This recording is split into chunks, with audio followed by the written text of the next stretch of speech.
Audio Jungle.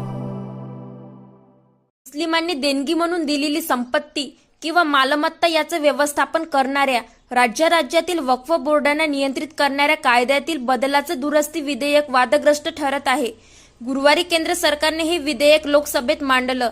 या विधेयकाला मुस्लिम समाजाकडून जोरदार तीव्र विरोध करण्यात येत आहे. हे विधेयक धार्मिक व्यवहारांमध्ये सरकारी हस्तक्षेप करणार असल्याचा गंभीर आरोप मुस्लिम नेत्याकडून करण्यात येत आहे. याच पार्श्वभूमीवर यवतमाळ जिल्ह्यासह शहरात मुस्लिम समाजाकडून या वादग्रस्त वक्फ बोर्ड विधेयकाचा विरोध करण्यात येत आहे.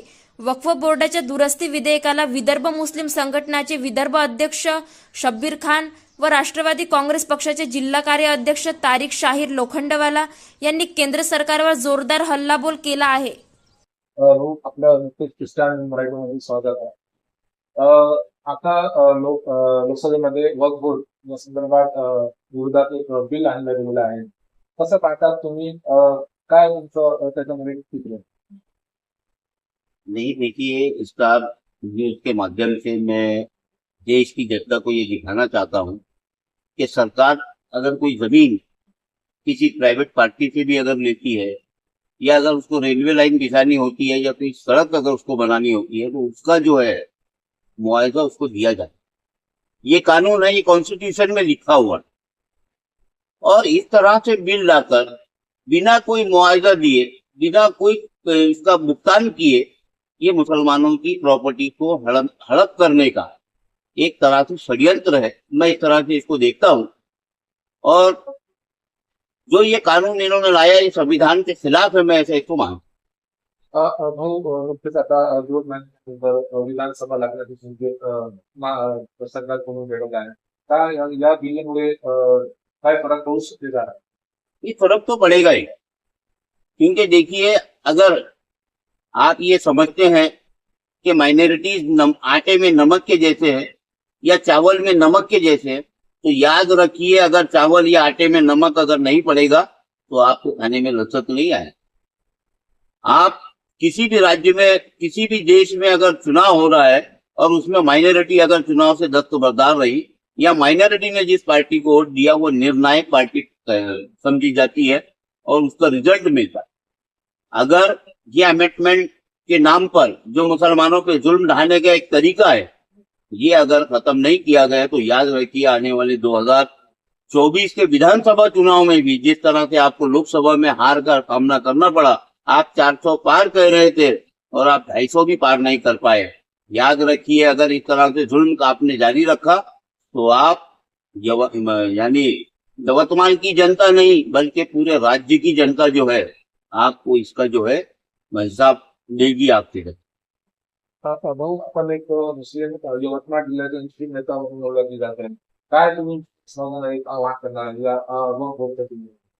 नहीं, मैं तो मुसलमानों से खास तौर से ये दरख्वास्त करूंगा कि हमको मुत्तहिद होने की जरूरत है. आज भी अगर हम मुत्तहिद नहीं हुए तो याद रखिए, ये एक रूल, एक रेगुलेशन उन्होंने ऐसा लाया कि भाई वक्फ बोर्ड के माध्यम से ये मुसलमानों को एक टेस्ट करने का जो है एक यानी प्रोपेगेंडा भी यह हो सकता है कि मुसलमानों को चेक किया जाए कि अभी वो किस पोजीशन में. मैं ये कहूंगा कि आज लगभग मुसलमानों की जो आबादी है इस देश के अंदर में वो 25 करोड़ यानी 25 करोड़ है कम से कम. अगर ये 25 करोड़ लोग, लेकिन आज हम देखते हैं कि वक्फ बोर्ड को लेकर जो बिल आया है उसके विरोध में अगर हमको अगर कोई संदेश, कोई मैसेज अगर डालना है, उसका हमको अगर विरोध करना है तो अभी, जबकि अभी 2 दिन ही बचे हैं, 13 तारीख उसकी लास्ट डेट है, लेकिन आज तक के करीब 50 लाख 70 लाख लोगों ने ही विरोध दर्शाया है.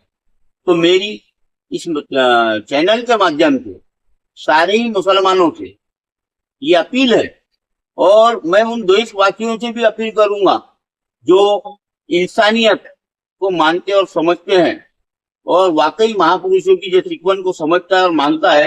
मैं उन हमारे गैर मुस्लिम भाइयों से भी गुजारिश करूंगा कि जिसका हक इसको मिलना चाहिए, इस हक के लिए अगर हमारा हम वतन भाई भी हमारे साथ में खड़ा है, मैं उनसे भी अपील करूंगा कि ये मुसलमानों का हक दिलाने के लिए मुसलमान तो आगे आएंगे ही आएंगे, लेकिन मेरे गैर मुस्लिम भाई, मेरे हम वतन भाई भी साथ में आएंगे. मैं उनसे अपील करूंगा ये रेगुलेशन पास नहीं होना चाहिए, इसके लिए आप हमारी मदद अभी तो सरकार ने बिल लाई है वक्फ बोर्ड के खिलाफ।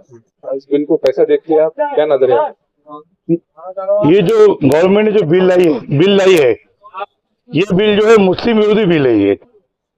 और ये जो गवर्नमेंट है जब से हिंदुस्तान में बैठी है, तब से इनका मिशन ही है कि मुस्लिम समाज को किस तरह परेशान किया जाए और किस तरह इनके हर मसले मसाइल में, हर कायदे कानून में, कभी 3 तलाक का मसला है, कभी वक्फ बोर्ड का मसला है, इन सारे मसलों के अंदर उलझाकर मुसलमानों को परेशान करना। और ये जो बिल है, ये बिल जो है तो हमारे जो मस्जिद है, हमारे जो दरगाह है, हमारे जो खानका है, चाहते हैं कि बिल पास करके उसके ऊपर अपना पोजीशन ले।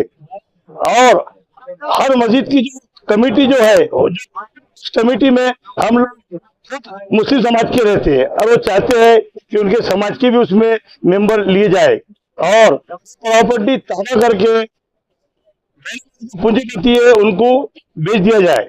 क्या अपील करेंगे आप? मैं हिंदुस्तान के 25 करोड़ मुस्लिम समाज से करता हूँ कि अभी तक के 50 लाख मीटिंग हुई है। आप लोग अपने जिंदा होने का सबूत दें, हम हैं और ये वतन हमारा है और ये वक्त की जो प्रॉपर्टी है वो हमारी है। हम ना किसी को तबाह करने देंगे, ना इसके ऊपर बिल लाने देंगे। इसी सिलसिले में मीटिंग शुरू है, तो मैं फिर आपसे गुजारिश करता हूँ कि आप ज्यादा से ज्यादा 8 सितंबर तक के हमारे पास वक्त है, आप वक्त निकाल के फिर मिलेगी दोस्तों के साथ, सब करें और अपनी ताकत बताए और अपने जिंदा होने का सबूत दे।